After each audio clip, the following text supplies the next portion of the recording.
I love it. You got Flacco, you got Pickett, you got Gabriel, you got Sanders. I mean, what do you make of this crowded room, Bug?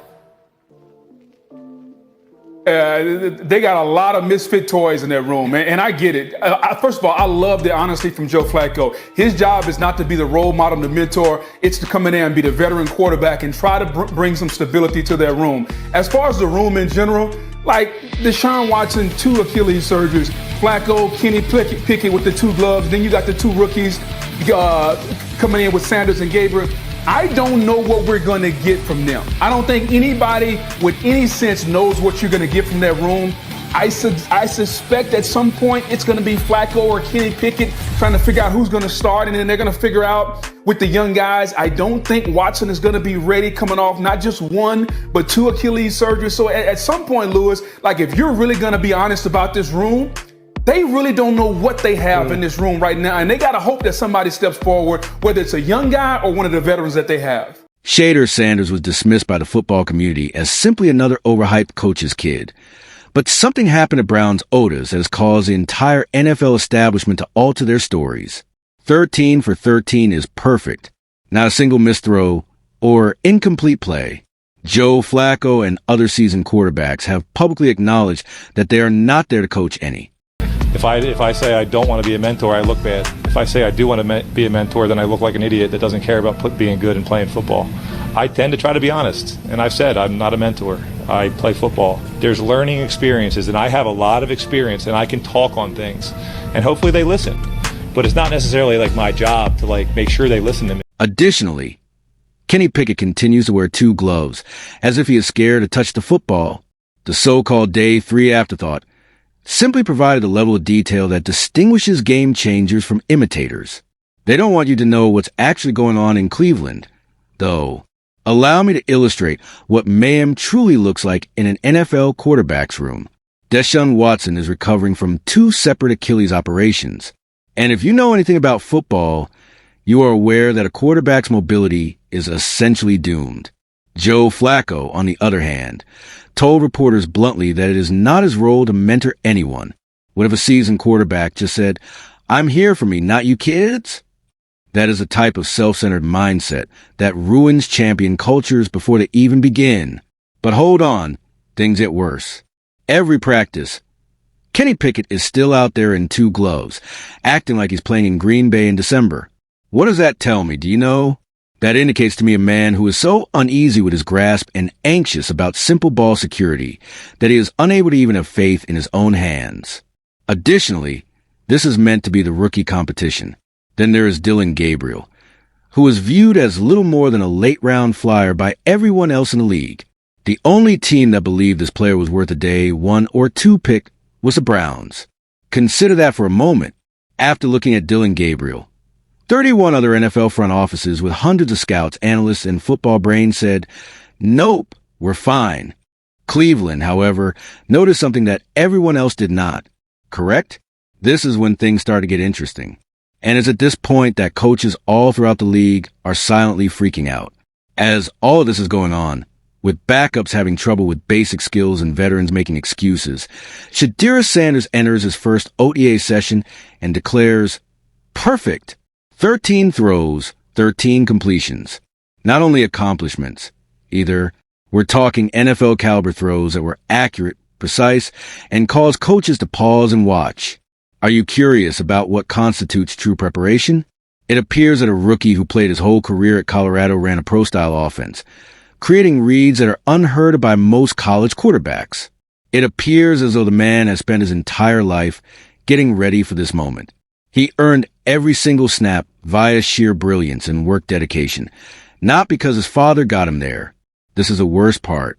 Out there, Kevin Stefanski is telling reporters they are constantly changing things up and attempting to introduce guys to new ideas. In other words, they are frantically hoping that someone will stand up and take charge of the issue because they have no idea who their starting quarterback is. He's in Japan. All the focus, though, is on the quarterback battle. It's very, very crowded there. Here's Kevin Stefanski. We're mixing it up every single day, so that's why I tell you not to read much into it, even though you guys don't listen to me.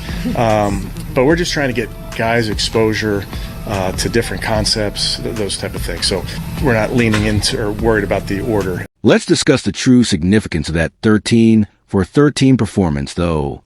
Accuracy isn't the only factor that affects practice completion percentage in the NFL. It comes down to decision-making. The timing is crucial. It involves comprehending coverage and leverage principles, which most novices take months to learn. It's not luck for a day 3 pick to show up and start playing at that level right away. That is the intelligence of great football. This is where NFL insiders are chatting behind closed doors. Do you recall Russell Wilson from 2012? A third-round rookie entering a locker room in Seattle alongside seasoned veterans like Tavris Jackson, the anticipated starter, and Matt Flynn, who had just inked a huge free agent contract. I think it's so interesting what you're saying, because I remember covering the Seahawks in 2012 up at that training camp up in Renton, Washington, and they had the late Tavares Jackson in camp. You had Matt Flynn, who just signed a massive free agent deal. And in comes the third-round Russell Wilson, and he was bar none the best player. Then the preseason starts, and he's throwing touchdowns all over the Cowboys. And to a man, you couldn't look around to anyone covering the team or anyone within the organization and say anything. Then, hey, our third-round rookie's the best quarterback we got. He started in week 1. It's really difficult for a day 3 quarterback to start out of the gate. Does that sound familiar? Wilson was the team's top quarterback as soon as he arrived at training camp. The players, coaches, and even the media that covered the club were aware of it.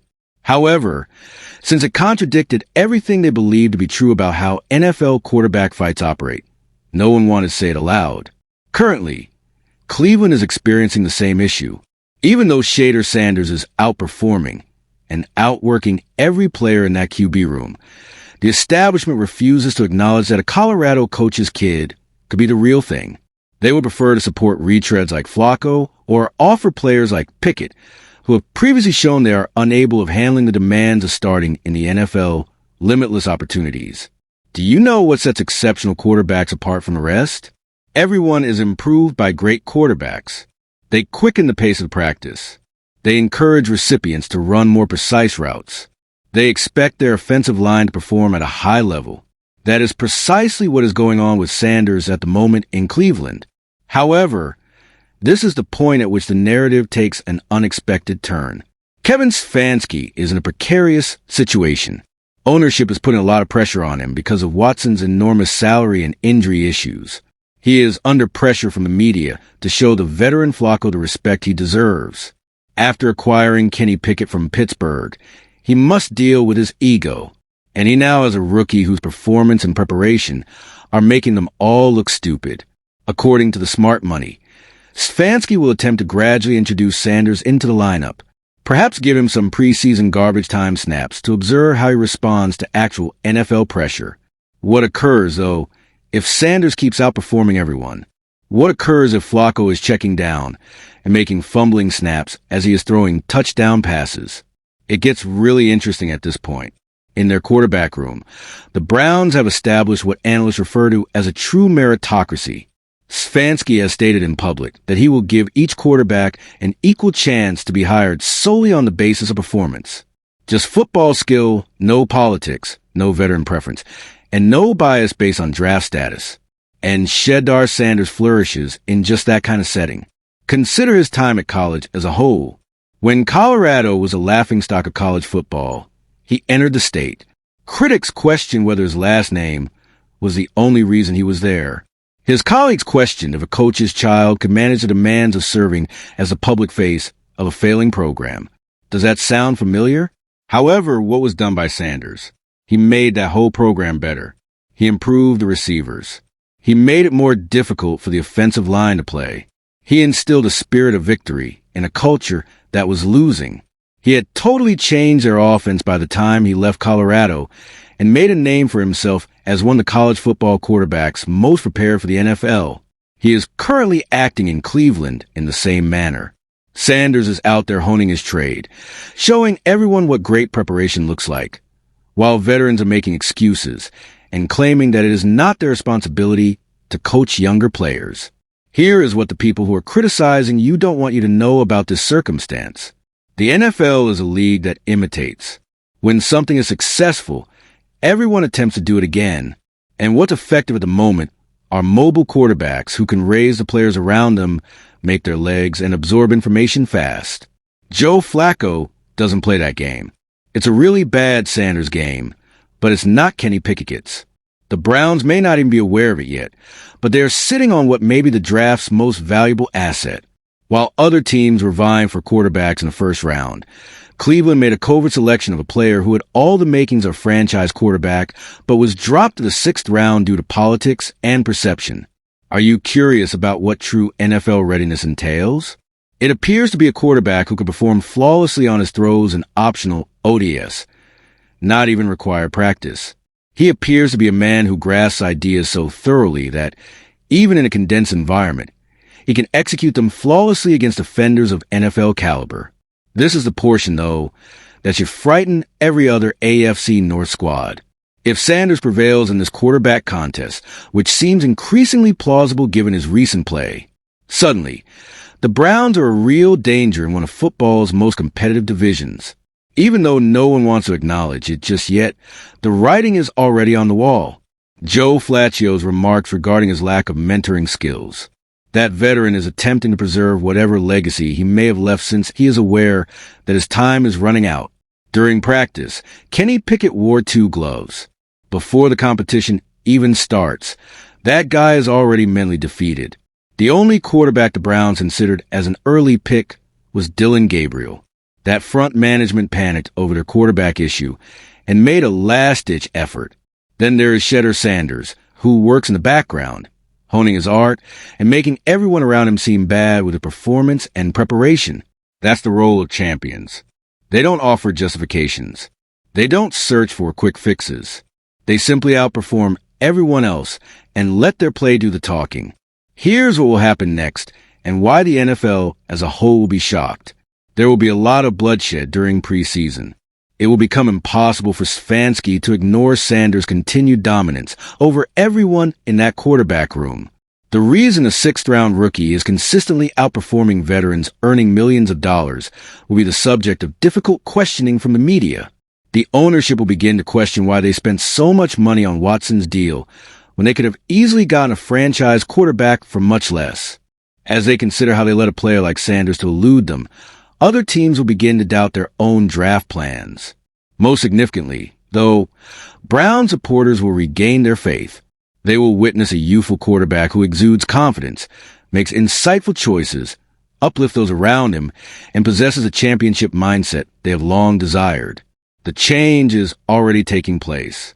Shedeur Sanders is more than just another coach's kid attempting to carry on his father's legacy, whether the establishment wants to acknowledge it or not. He's not simply another late-round choice who's waiting for a lucky break. He is demonstrating every day in practice that he is a genuine NFL quarterback with all the necessary skills to be exceptional. It was not luck that led to the flawless 13 for a 13 performance at OTAs. It wasn't a coincidence. It was a declaration. A claim that suggests the Browns may have just discovered their franchise quarterback in the 6th round of the NFL draft, which is the most unlikely imaginable location.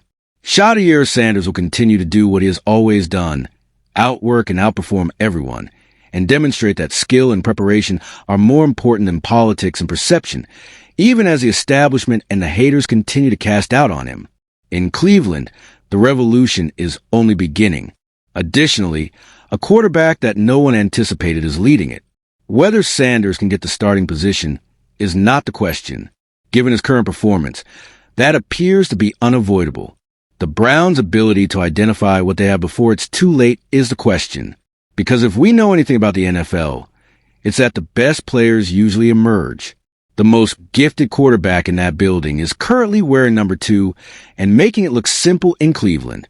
I would like you to give this some serious thought before responding in the comments section. Will you acknowledge that you were mistaken about Shedeur Sanders when he starts the Cleveland Browns first week, when he throws touchdown passes and leads them to victories, when he proves he was a draft steal, or will you continue to shift the goalpost and find new reasons to question a young player who has done nothing but surpass expectations at every level of football? There is more to the Browns' quarterback competition than who will start this year. The question is whether the NFL is prepared to acknowledge that the best players can occasionally be found in the most unlikely places. And occasionally, the people that everyone doubts turn out to be the ones who make all the difference. Shedeur Sanders is set to demonstrate that skill, readiness, and mental toughness are more important than draft position, ancestry, or what the so-called football experts believe they know. And many people will owe him and Brown supporters a huge apology when he does. This is a revolution. Is that something you're prepared for? When the Cleveland Browns took Shedeur Sanders in the 6th round, they believed they were getting a developmental project. Alternatively, they may have discovered their franchise QB, one flawless practice at a time. Sanders is quietly transforming their quarterback room, while veterans offer justifications and seasoned players battle with the basics. Although the NFL establishment isn't yet prepared to acknowledge it, the signs are there, and occasionally the biggest stars emerge from the most unlikely sources. This story is just getting started, so don't forget to hit the notification bell and subscribe button. You won't want to miss what occurs in Cleveland next. Leave a comment below with your opinions. Is Shedeur Sanders a genuine deal, in your opinion? Or is this just more rookie hoopla that will subside when the real games start? Tell me what you